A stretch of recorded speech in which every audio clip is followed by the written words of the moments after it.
Hello, everyone. I'm Jim Garrison. I want to welcome you to this session of Humanity Rising. Before we dive into our subject for today, I just want to give folks an update that I am now in Washington, D.C. I arrived on Saturday afternoon after spending several days in Maine, right outside of Portland, Maine, with a number of our alumni of Ubiquity University as we were launching the Ubiquity University Alumni Association. And it was a wonderful, wonderful experience to be on sacred land, owned and curated by Kaylin Rain, and with about a dozen of our alumni all coming together around this mission of developing our community of alumni, which is now nearly 400 graduates strong. So I then flew into Washington, and it was an extraordinary experience, actually, knowing what I'm here to do, as you all know, to head up the office of the New Paradigm Institute, which is taking on the project of unidentified anomalous phenomena as the U.S. government, under the aegis of the U.S. Congress, mandates that all government agencies and contracting corporations turn over to the Congress all the information that they have acquired over the last 75 years pertaining to what we have commonly called the UFOs, the unidentified flying objects, now renamed by the congressional committee's unidentified anomalous phenomena. And so I will be going to the office later on today, which is on Maryland Avenue, right there by the Supreme Court, and beginning my work to both interface with the Congress and government agencies, but also equally, if not more importantly, disseminating out into the global public the reality that we are not alone, that extraterrestrial civilizations and intelligences have been visiting planet Earth actually for a very long time, but in an accelerated, observed way by national governments since the 1930s, and particularly since the end of the Second World War and the beginning of the nuclear age with the dropping of the atomic bombs on Hiroshima and Nagasaki. And I would just point out for anyone who's interested in a deeper dive that Steven Spielberg just last Wednesday released on Netflix a 4-episode series called Encounters. And I urge everyone to watch it because Spielberg, as only Spielberg can really do it, having done Close Encounters of the Third Kind and other E.T. Movies, just lays out through ordinary people, mostly in Texas, in Wales, in Zimbabwe, and in Japan, experiences that they've had with extraterrestrial intelligences, spacecraft, actual alien beings. And he does it in a way that is extraordinarily compelling, interweaving narratives with commentary by very well-informed scientists. So it's very exciting to be here in Washington. It's momentous that we are in the onset of humanity's ET moment. So how humanity at this time grapples with this new reality, that it is time for us to look up into the heavens and consciously represent planet Earth that has evolved us probably for this very purpose, to consciously be ambassadors of Earth to the galactic heavens and extraterrestrial civilizations that are out there. So I'll keep everybody posted as events unfold. And so the subject that we're going to take on today has, I would say, inordinate importance, because probably more than any other time in our lifetime, any other time probably in species history, we're going to go through a transformation of consciousness, the like of which humanity has never been challenged to undergo. And therefore, how we understand the philosophical foundations of ethics, of perception, of being itself as we go through this shift is a fundamental to the new kind of orientation that we humans need to now engage in as we come together as a species and understand ourselves as if for the first time and reconnect after a very, very long time of losing the plot, that our synergy with the larger ecosystem and our synergy and active collaboration with each other is an imperative that is confronting us, and now in a very urgent way. So today we're going to hear from Mark Matousek, who's a very accomplished author of a number of books on spirituality and philosophy, who has just written a book on an American Stoic, how Emerson can change your life. You'll all remember Ralph Waldo Emerson, along with Henry Thoreau in the mid-19th century in the Northeast of the United States, became very well known and part of the American reawakening that took place at that time, and distinguished themselves as philosophers of a uniquely American hue that emphasize the importance of being yourself,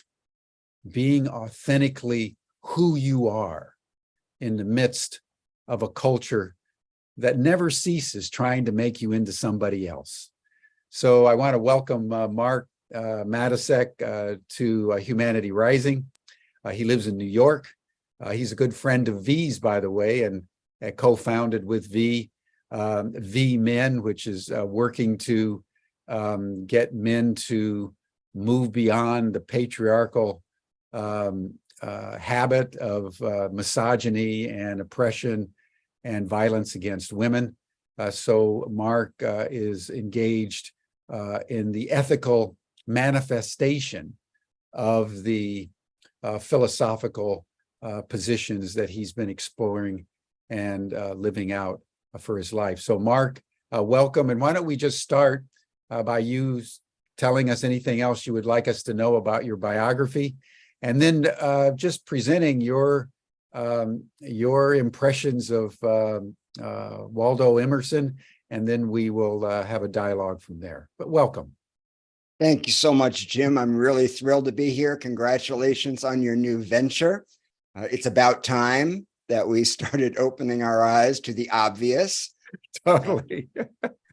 And it's funny that you mentioned losing the plot, because that's the reason I wrote this book. You know, Emerson was the first philosopher of transcendence and transcendentalism in this country. And he made it very clear in the 19th century that if we lost ourselves in what he called vulgar materialism, if we forgot that we are essentially spiritual beings as well as relative limited human beings, that we were bound for disaster. And what we see happening around us is very much a result of losing the plot of our own identity. Emerson talks about the transcendent self, the oversoul, the one mind, the divine intelligence that connects all of us. And that was part of the original American aspiration, was to understand that we are spiritual warriors in the world, that we're spiritual pioneers. The reason that the country was founded was on this principle of metaphysical aspiration as well as material aspiration. But we lost the plot. Greed takes over. A young country, sort of full of itself and its great resources, loses a sense of its larger purpose. And that's what Emerson was warning against. That was his passionate cry, his cri de coeur, really, was saying, we need to remember our source. We need to remember who we are if we hope to attain what he called self-reliance. And that's something that people have very much misunderstood, this idea of what self-reliance is about. They mistake self-reliance for rugged individualism, kind of John Wayne, do-it-yourself, Ayn Randian, patriarchal, don't bother me, I've got this taken care of. And that's not at all what self-reliance was about. Self-reliance, as Emerson saw it, was relying upon the intelligence in us that's larger than our personality. As he said, self-reliance is reliance on God. And he also said that there is nothing so weak as an egotist. And this is something that we've completely forgotten in our enthusiasm for achievement and acquisition and world dominance. The idea that we would call ourselves number one, that we would have this cult of supremacy in the American mentality and value system was anathema to what the country was founded on. So the reason I wrote the book was to give people a way into Emerson's philosophy as it applies to their everyday lives. So I divided the book into 12 different principles that come from all of his writings that I've distilled into a kind of roadmap for authentic living. And it starts with the idea of originality, which you were just talking about. What does it mean to be original in a world that's conspiring to rid you of your own uniqueness? We're educated away from our own originality. Buckminster Fuller, the systems theorist, said everyone is born a genius, but the process of living de-geniuses them. And so Emerson is all about regaining our original genius, which is that tutelary deity, that muse or consciousness, the guardian angel, you might call it, that we come in, whose job is to guide us toward our own fruition. And that comes from listening to our own, to the still small voice within us that so often gets crowded out in trying to imitate other people. And particularly today, in the age of social influencers and social media, this barrage of information coming from outside of us, it's more important than ever that we learn to still our minds by whatever means work for us, whatever practice, and come into our own center. That center is the root of our intelligence. It's the root of our imagination, our creativity. It's the root of what makes us unique. But Emerson makes it very clear that your uniqueness and your originality doesn't set you apart from the rest of humanity. In fact, the rest of humanity has its own uniqueness, its own originality. And so we're here to honor what is in us native and natural, our innate inclinations, as well as to honor and include the brilliance of other people. So he was extremely forward-seeing at a time when the country, of course, slavery was in existence. He lived in a violent period during the pre-Civil War and during the Civil War. And so he was calling on his fellow Americans to, as he called it, chant the beauty of the good, meaning not to forget our essential spiritual power, not to lose touch with the force of hope, not Pollyanna hope, or not a kind of deluded, looking through rose-colored glasses hope, but a hope that is founded in the awareness that life itself is always renewing itself, that life is ever creative, ever expansive, and that when we remember that we're a part of that expansiveness, that we are nature, in fact. That changes everything. It shifts the pessimism of the mind that tends to, paint its devils all around it, and we fall into the habit of negativity because, of course, we have a bias toward that in the mind as part of our survival repertoire. So Emerson is talking about countering our base instincts, which often are selfish, delusional, tribal, given to violence and aggression, and opening ourselves to the larger mind, to this oversoul, to that power that's bigger than the self-driven, willful ego. So after originality, he talks about nonconformity being essential to self-reliance. Nonconformity is a great virtue in spiritual life.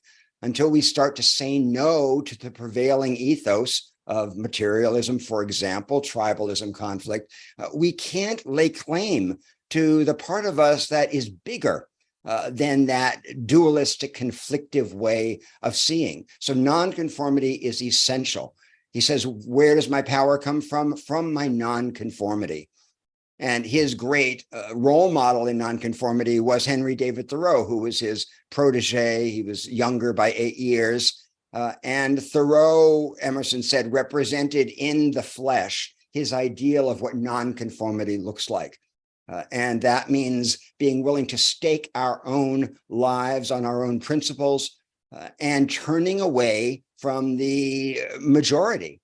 Emerson is always saying society is not your friend. Don't mistake the majority, the consensus reality for your friend. In fact, it is in the business of putting originality in the back burner in favor of its own existence. So we need to be aware of our originality, our individuality. We need to be willing to not conform, particularly in unjust systems. To conform to an unjust system is naturally going to be corrupt. So we need to really question our own minds, question our intentions, celebrate our differences while recognizing the differences of other people, and not turn away from adversity, which is another huge piece of Emerson's teaching. He says he has been shown about half the universe who has never seen the house of pain.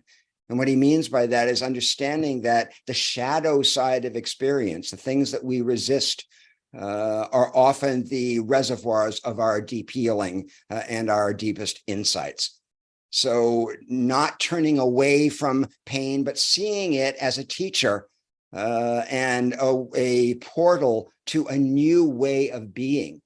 And that's, of course, what spiritual life does. And that's why so often crisis and loss are great harbingers of spiritual awakening, because they force us to look for what can't be lost, what can't be taken away. So we come to the edge of our own immanence, our own relative power. We see that nothing lasts, and it forces us to look for what is beyond that. And that's where Emerson's pointing us always. He's pointing us to our own liberation, to our own freedom, and to the part of us that isn't deluded by the myths and the lies that we're fed by a culture that forgets its own deep humanity, which includes a spiritual awareness. So I put together the book of 12 principles to help people integrate this kind of knowledge into their lives today at a moment when we need it more than ever. We're in such a time of desperation. There's so much doomsaying, so much pessimism about the future of the world. And so what we're doing, and of course what you do with your wonderful work, is to counter that move toward entropy, toward dissolution, toward nihilism that is really threatening to overwhelm us in this day and age. It's a minority view to believe that human beings are essentially good. And that was the message of the Buddha, but it's not the message that is in the majority view. So to reclaim a sense of our own inherent goodness, to understand that evil comes from ignorance, not from original sin. That's why Emerson, for example, left the church. He was a seventh generation minister who left the church quite controversially at the time because he could no longer adhere to those articles of faith around original sin, around the need for salvation, the need for some kind of an intermediary between ourselves and God, however you conceive of God. He rejected all of that. He said, go directly toward your own deep awareness, and that is a portal to divine understanding. And so that's why he was always telling people to go to the woods, to connect to nature in moments of love, in moments of beauty. That's when we're in touch with the part of us that's larger than the fear-bound personality. And if more people could appreciate this, recognize it, because we do intuitively know in some sense that we have a deep connection to something larger than ourselves, our lives would be immeasurably better, and the welfare of the planet would be assured. We cannot keep going in the direction we're headed, as everybody knows. The question is, what do we do to sidestep that destruction? It's not about going up. It's not about finding machines that will suck the ozone, that will suck the carbon out of the air. It's about going within ourselves to look at the roots of greed, the roots of selfishness and despair and pessimism that are driving this whole machine toward the edge of the cliff. So that's pretty much what I'd like to say in terms of an introduction, Jim, and now it'd be great to have some conversation. Sure. Well, first of all, thank you. I think you've teased out the essence of Emerson in a very insightful way. And I'd like to begin with some particulars in his life that we can extrapolate to the present time, but it'll both fill out his very dimensionalized life and work, but also provide additional impulses toward how we can adapt him today.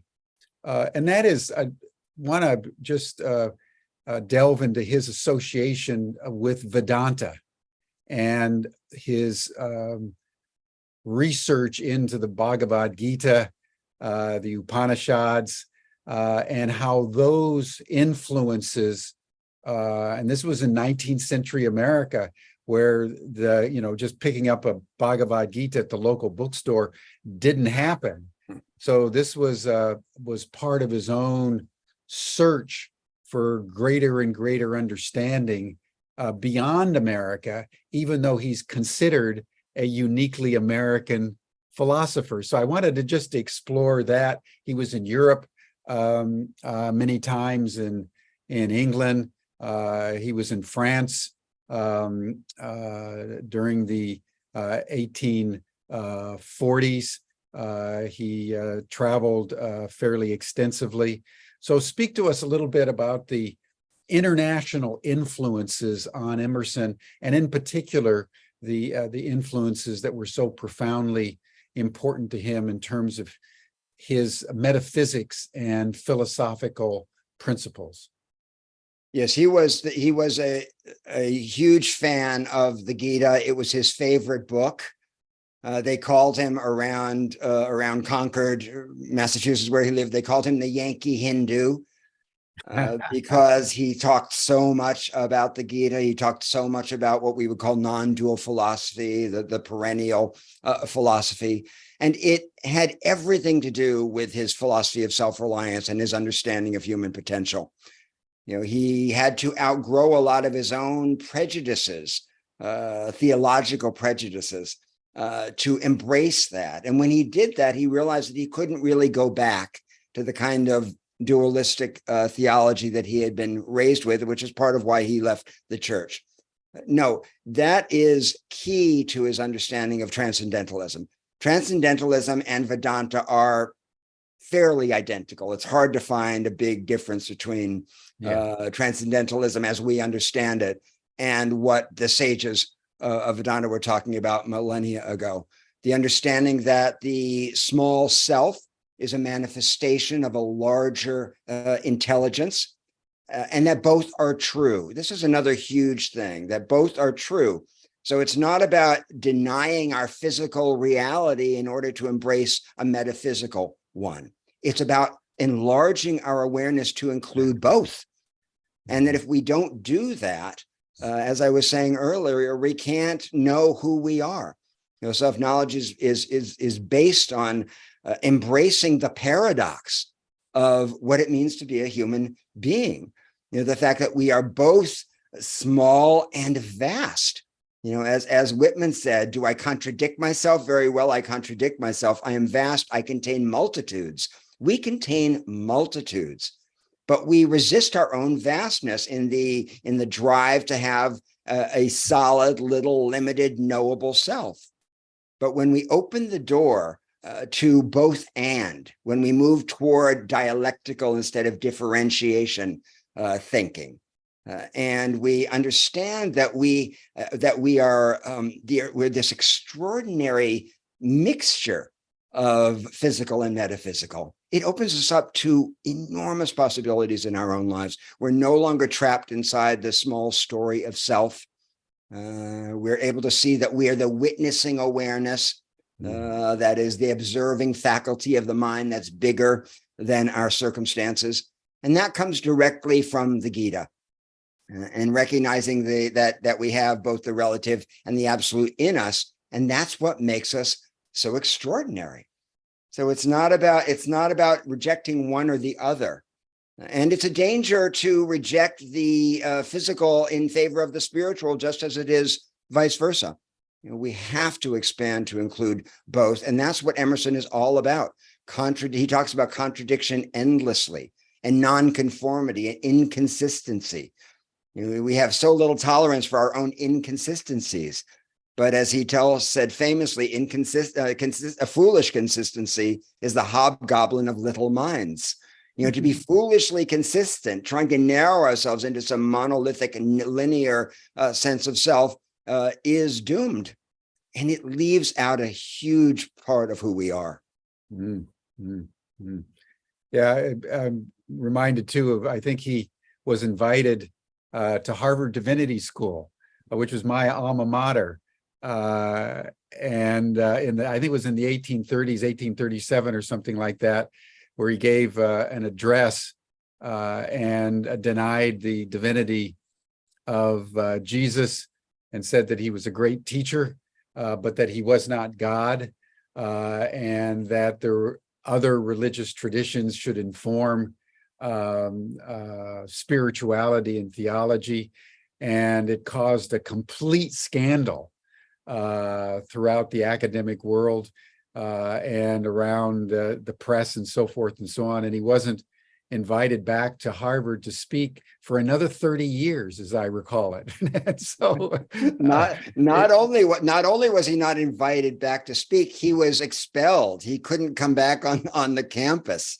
He was persona non grata for having the gall to tell the students of the Harvard Divinity School that God is available to them directly, that they should put down their books and go out into the woods, find God there. First of all, can you imagine what these little, 13, 14-year-old boys were thinking when he said that? That was radical. It was blasphemous. Yeah. And it took a lot of courage. Yeah. But it was the courage of his own convictions. He had gone through his own loss of faith, in that traditional faith. So he was reporting what he had learned firsthand. And that's what transcendentalism is all about. It's about firsthand spiritual experience.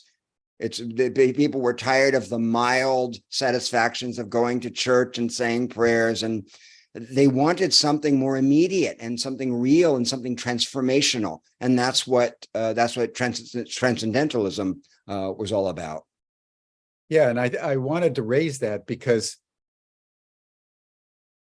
the point that you're making about we are multitudes, as Whitman said, and that we live with contradictions doesn't mean that we don't also take stands, that we commit our lives to. And of course, in addition to, what he said at Harvard Divinity School, his great stand was around slavery. Mm-hmm. And how tell the story of how that abolitionist impulse began to emerge into his heart and soul, and how that played out in terms of his life. Because as you'll remember, he actually went down to Washington, met Abraham Lincoln, and gave one of the more famous eulogies for Lincoln when he was assassinated. So just tell us more about Emerson and the question of race and abolition. This is very moving, and you learn most about it in his journals. You can see him wrestling with himself because, of course, Emerson was a man of his times. He had inherited a lot of bogus ideas, not only about race, but also about women, for example. Reading these journals, he could easily be canceled today if some of this stuff was taken out of context. He would be, no doubt, canceled. The language, the ways that he describes Black people, for example, and African Americans, Negroes, as he calls them, it sounds like racism. It sounds reprobate, but in fact, he was just articulating what he had learned. And when you read the journals, you can see how he unlearns these ideas and he comes to a far more enlightened view. But at first, he doesn't know what to do with the race question. Imagining that, for example, Negroes at the time, he had inherited this idea of them having a limited or a less, having a different kind of intelligence in some way. And he was dead wrong, and he acknowledges it after a while, but it takes him some time. So watching him go through this process for me was very moving to see even a great mind is subject to the consensus reality of his time, to the assumptions and prejudices of his time. But once that train left the station, so to speak, he was an ardent abolitionist. He came out strongly against the Fugitive Slave Act, which required Northerners to return enslaved people. He wrote very powerfully against that. And he came out on the what you would call the right side of the issue, but it took some learning. He was never pro-slavery.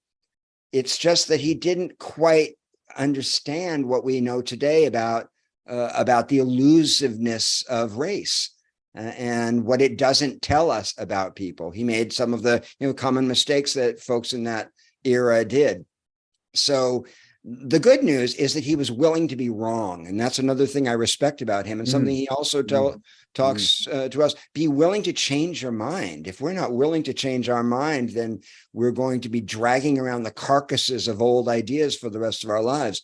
Emerson was always focused on expanding, learning, admitting his mistakes, and encouraged other people also to not worry again about contradicting themselves or about inconsistency.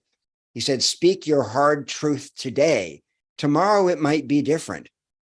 So what you're saying about taking stands is very important.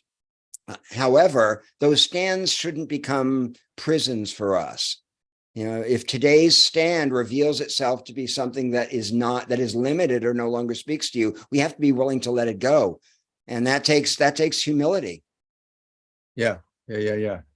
And I remember reading that he became such an ardent abolitionist that he was very critical of Abraham Lincoln when Lincoln did not abolish slavery as soon as he became president, and subordinated the issue of race to what Lincoln felt was the overarching and far more important issue of the unity of the United States of America.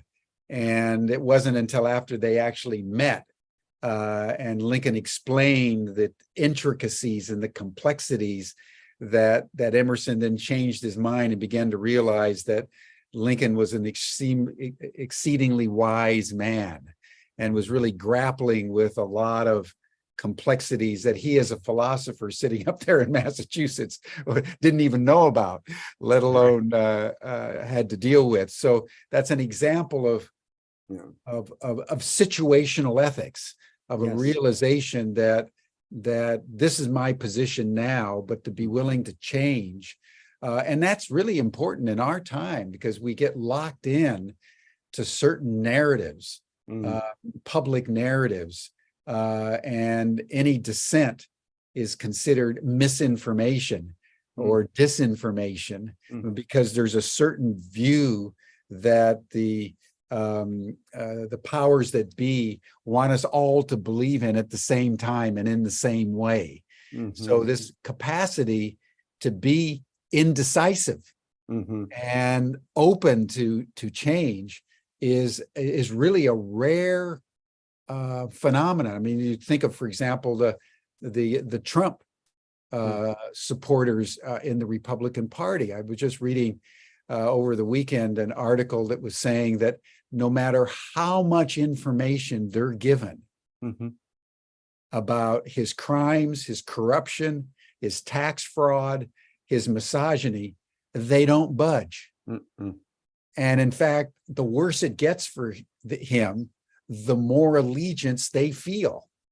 So that's an example of the opposite of what Emerson would have encouraged all of us. And that's part of the polarization of the United States and Europe and other countries around the world, is this inability and refusal to be open to new information. So this isn't an incidental point about Emerson.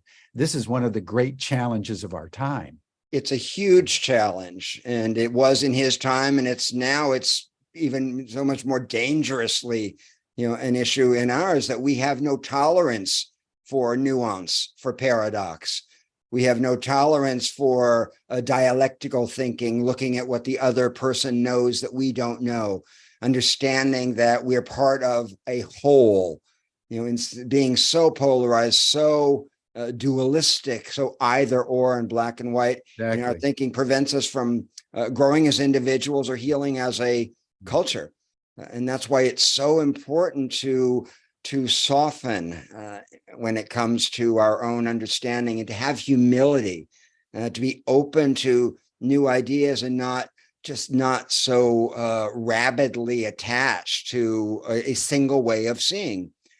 The problem is that the more fear there is in the world, the more reactionary we become. And this is a known psychological fact, that the more danger increases, the more tribal people become, the less tolerant they become, the more conservative they become in their views. It's a survival response. And that's where we find ourselves. People are so overwhelmed with the dangers of the world and the catastrophes going on 24/7 that we're aware of because of media, that we're withdrawing into our silos out of self-protection, and simply because we don't know how to cope with that much openness. Unfortunately, it becomes part of the very problem that we're trying to overcome, this closing down and circling the wagons around ideas that, even if we suspect that they're wrong, we're afraid to let go of, because without them, we have nothing. It reminds me of the Saul Bellow quote. Was talking about the Jews, and I'm born Jew, so I can say this. But he said about Jews that they're afraid if they stop suffering, they'll have nothing. And there's a way that principle applies to the way people hold on to retrograde ideas. Exactly. They're afraid that if they let go of this let go of their gripes, if they let go of their hatred, they'll have nothing. If they're not against X, then how can they possibly know who they are? So we define ourselves through our opposition and through our division. And that's what needs to change if we're going to survive this mess. Yeah. Well, Carolyn Mace, as you know, wrote a very well-received book on why people don't heal. And she makes the point that Saul Bellow and you just made, that people actually prefer to live in their wounds, talk about their wounds, identify themselves as their wounds. And when given the opportunity to heal, they won't, because they prefer the suffering of their wounds. It was an extraordinary book. I was very challenged by it, because I had never kind of thought that thought. Because one thinks that, of course, given the opportunity to heal, of course you would want to heal, but that's actually the exception, not the rule. That's right. That's why people talk about the devil. They'd rather be comfortable with their misery, or comfortable with whatever suffering they have, than risk the unknowing of moving into a zone where they're not grinding that axe, or keep holding on to that enemy, or those ideas that are destructive, that are visibly harming them, and they can't let go of. And we do this in our everyday lives. This isn't theoretical. We all do this. We often resist the things that are most healing to us. Why? What is this perverse impulse? And it comes down to what we're talking about, the willingness to change, and the willingness to be flexible, and the willingness to not know. That's another thing. We live in a culture where knowing and being an authority are considered the highest goal. What about living with mystery? What about living with unknowing? The truth is, we know so little, but that's too terrifying to admit to ourselves. So instead of that, we react by holding on for dear life to spurious ideas, beliefs, prejudices, because at least they give us some sense of being moored. At least we know our opinions. We can sort of know ourselves through our opinions. Well, this is one of the points that Spielberg makes in his program on the UAP issue, around the fact that rather than opening ourselves up to the mystery of unidentified anomalous phenomena, who are they? What are they? How are they? In an open-hearted inquiry, we've battened down the hatches, because we can't bear to acknowledge there's something that we don't know. It's an extraordinary thing. Life is scary. This is part of our human condition. Totally. Sartre talked about it as la nausée, the nausea that we feel when we actually recognize how much choice and how much unknowing there is in our lives. It creates a kind of nausea in us, a kind of a vertigo. How do we orient our lives? Yeah. Kim Kerrigan is making the point that around attachment to suffering is often closely linked, actually, to fear of the unknown. Yes. I mean, they're two sides really of the same coin. If you think about it, and you can look around the world today and you see that terror of the unknown, terror of the other, terror of another perspective, so grips us in a world that's increasingly fearful, that we're down the rabbit hole of our own silo. And then it's all reinforced by social media, which keeps reinforcing our own inability to reach out in dialogue with that which we don't understand. Yeah.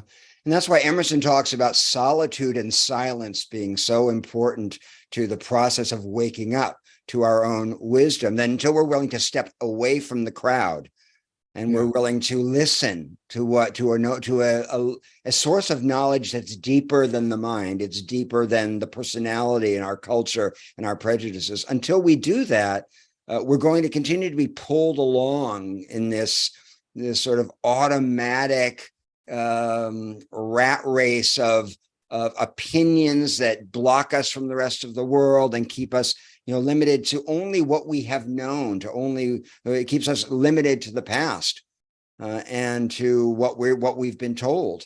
That's why Emerson also talks about intuition being more important than tuition, that what we know innately is far more significant than what we learn from books or what we pick up from history. And so for us to make this shift means moving toward intuition, toward not knowing, and toward a trust in the power of life itself to support us. And that's the other problem of living in a secular materialist culture is we have no trust in life. We see life and nature as our antagonists. And we feel in danger in the world instead of supported by the world. We feel unnatural and separate instead of children of this creation. And so to begin to make that shift is going to restore a lot of faith for people in what is beyond their control and yet underlies their well-being. So let's just turn to another domain. I was very interested that you referred to Emerson as an American Stoic. So tell us a little bit more about your understanding of Stoicism, which was preceded Emerson by about 2,000 years, going back to the ancient Greco-Roman civilization. Why do you call Emerson a Stoic? Because so much of what he said overlaps with what the Stoics were teaching 2,000 years ago. The return to nature, the understanding that the mind creates our suffering, that we, in changing how we see, change our relationship to conditions, that it's not conditions that determine our well-being, but our responses to conditions. His great love of journaling as a laboratory for self-understanding, that is Stoicism 101. You know, Emerson kept a journal from the age of 14, as I have myself, and he understood that only by examining our experience and the contents of our minds and our feelings, microscopically with that kind of care, can we hope to understand the movements of our own minds and how we keep ourselves in fear and how we limit ourselves. He was very much a Stoic, also temperamentally. And I'm, of course, Stoicism philosophically isn't our connotation of what it means to be Stoic. We have this misunderstanding that Stoicism is about repressing your feelings and it's about stiff upper lip and kind of denying your own humanity. That's not what it's about at all. However, Emerson was temperamentally rather Stoic in the popular sense of the word, in that he was uncomfortable with his feelings. He struggled with intimacy. And so he had a kind of a personal affinity for the popular idea of Stoicism, simply because that was his struggle. But nobody had written about Emerson as a Stoic. And I wanted to really make the point that in reading his work, I kept coming across passages that were right out of Marcus Aurelius. They were right out of Seneca. And this understanding of the individual as part of the whole, as Marcus Aurelius said, what's bad for the bee is bad for the hive. Emerson was all about interconnection. And of course, that goes back to what we were saying about the Gita and non-duality. But the Stoics themselves were quite non-dual in their understanding, because they saw that through training, we can reduce our own suffering. And so whether the Stoics were talking about that, of course, the Buddhists as well in their own way talk about that. And that's all that Emerson was about. Is that how do we live with less suffering and more illumination in our lives? And that was the Stoic project. Yeah, and I think for me, the essence of Stoicism, which I think was their greatest achievement or offering in a way, is this notion that we don't have any control over anything, even our own bodies, which are going to die, the weather, which is going to change on its own, other people's opinions of us and our reputations. The only thing that we really have control over is our own response to what happens to us and our own interior capacity to make authentic decisions of a moral nature. And I've often thought over the years how much time I've wasted trying to control the uncontrollable and worrying about that which I cannot change. And if I'd have just let that go and just concentrate on my interior experience and response, I would have spared myself much suffering. Yes. You Yes. know, so the Stoics have a lot to teach us in Yeah. our time.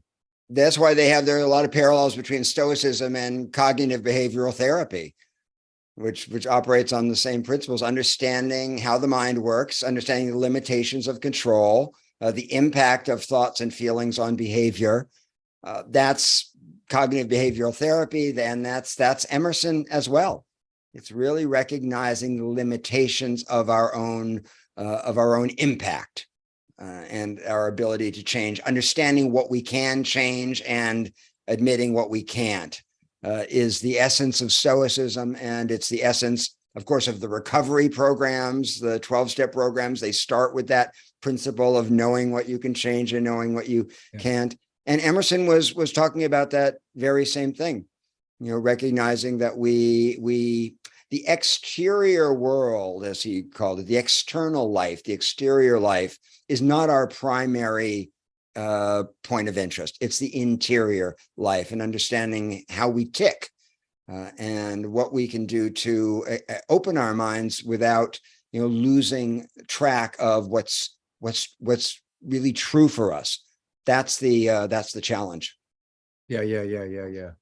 And I was interested that you included journaling as part of the Stoic way. And if I recall correctly, Harvard published 16 big volumes of Emerson's journals. So he was a serious journal writer. And you've written journals. Talk to us a little bit about the virtues of journalism.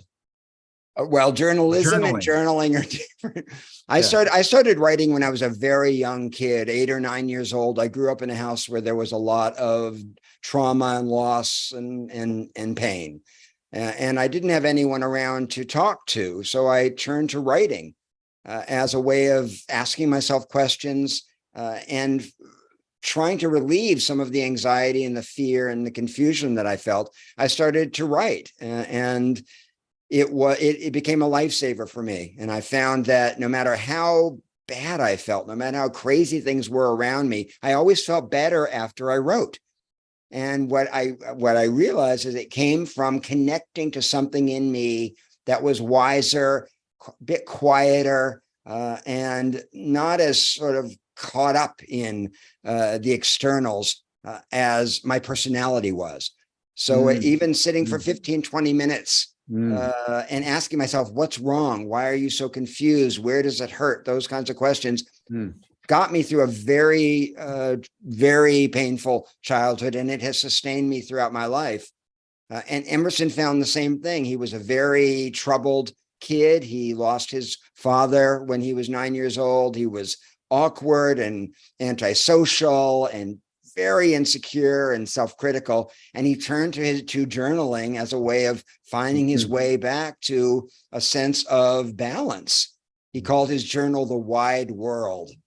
And he wrote in it for over 50 years. And when you read the journals, you get a sense of who this man was in a way that you don't in the essays. As beautiful as they are, as uplifting and enlightening as they are, when you read the journals, you get a sense of this human being, this highly sensitive, contradictory, well-meaning, but flawed human being. And the fact that these teachings came out of that, to me, make them even that much more poignant. You know, he wasn't speaking from on high. He was speaking from the throes of a life as a man who didn't know how to love, who had trouble with matters of the heart. He was forever confused when it came to love. He had trouble connecting with people. He was had high expectations of himself that were painful for him. So he used the journal as a kind of laboratory to work out these things, as had Seneca and Epictetus and Marcus Aurelius and the rest of them. And understanding that writing has this unique power of giving insight by taking what's inside of us and making it external. That distance, that act of externalizing what's otherwise confusing, unknown material, creates the space for insight to happen. And it's an extraordinary practice. I've been doing it, as I said, most of my life. I now teach it when I'm not writing. I'm teaching something I call Writing to Awaken, which is based on this same principle of using writing for self-discovery and liberation. And I absolutely love it. I'm the biggest cheerleader for expressive writing. And of course, there's all this science now too, Jim, around how expressive writing can change your life. Sure. The benefits, the psychological and physical benefits of writing for as little as 15 minutes a day are quite extraordinary.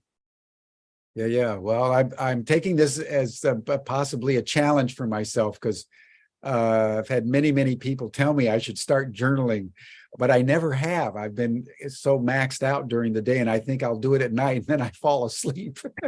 But now that I'm starting this great UAP adventure, maybe this is a good point to start journaling, because just keeping up with myself. But here's the thing. Journaling isn't just about writing down what happened. That's a diary. And then I did this, and then I did this. Yeah. Journaling is about inquiring into the states of our mind. How am I? Why am I suffering? Where do I feel caught? And once you start to use that on a semi-regular basis, it develops its own momentum. The practice takes on a life of its own. It does. So next time you're feeling troubled and you don't want to call your therapist or talk to somebody about it, sit down with a piece of paper and say, what's going on? I think you might be surprised by what comes out. Now, do you type on your computer when you journal, or do you do it longhand and on a piece of paper, or how do you do it? It all depends. And people ask me this all the time, what are the benefits? There are some benefits to writing by hand, physiological. Apparently it hooks into a different part of the brain. It can feel somewhat more intimate when you write by hand, but I often write, I keep a journal on my computer as well. Whatever it takes, the easiest, most accessible way of getting what's inside outside is just fine. All roads lead to Rome. They do. So one final question, Mark. In and through writing about this extraordinary man, and having also written, a half a dozen, 7, 8 other books, what learning was distilled for you as a result of writing this book that really you found in some ways transformational in terms of your own odyssey? I think the message of self-trust. Self-trust is really the germ, the kernel, the real nub of Emerson's teaching. He said, trust thyself, every heart vibrates to that iron string. That when we trust ourselves, there's a sense of being connected to knowing that precedes the mind, to the innate knowledge that we come in with.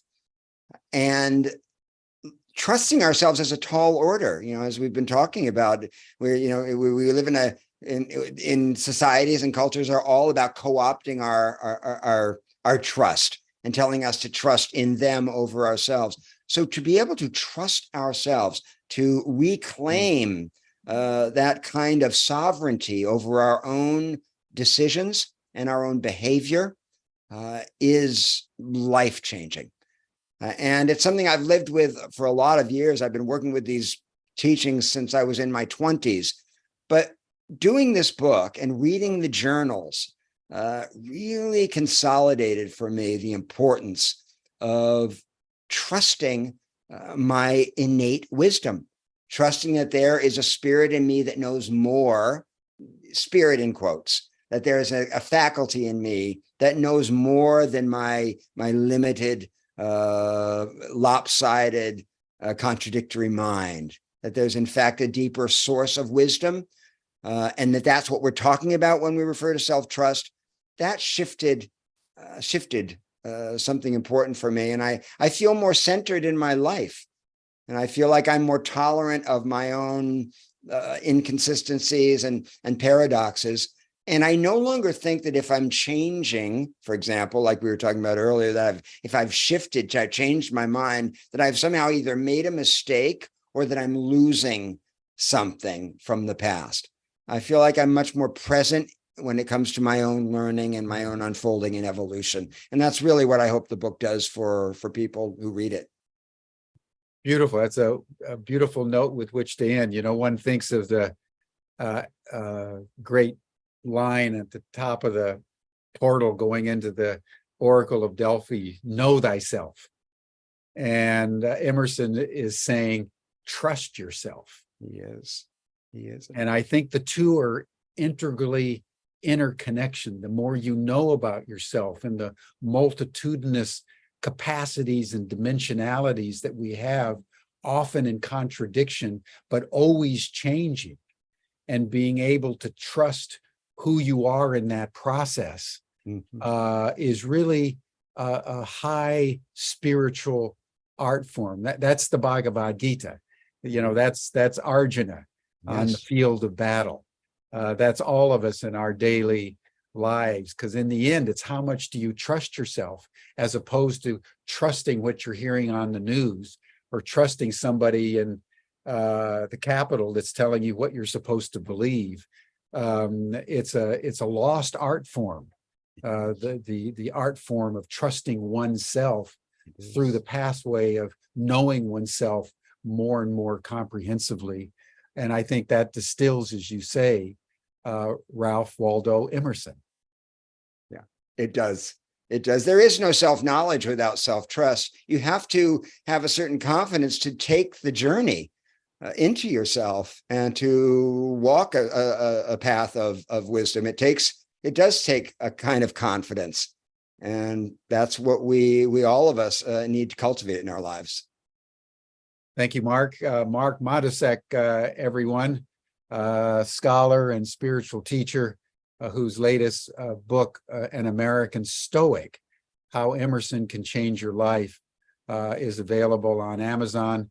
I urge all of you to look for it and read it. It's a very, very timely discourse on the qualities of being that all of us need to inculcate so that we can navigate through the complexities and crises of our time with the kind of self-trust and self-knowledge required for an authentic life. So, Mark, thank you so much. That'll bring us to a close, everyone. You're all welcome to the after session chat group, which you'll see the link in the chat box. You also received the link in your Zoom reminder. And then we'll see you here again tomorrow with an activist from the Northwest part of the United States who is pioneering work in this interface between our need to be out in the wilderness, which damages the wilderness, and wilderness preservation. How do we integrate those contradictory phenomena? We'll try to do it tomorrow, Mark, in the spirit of Emerson. Thank you, Jim. Thank you, everyone. Thank you, Mark. Bye for now.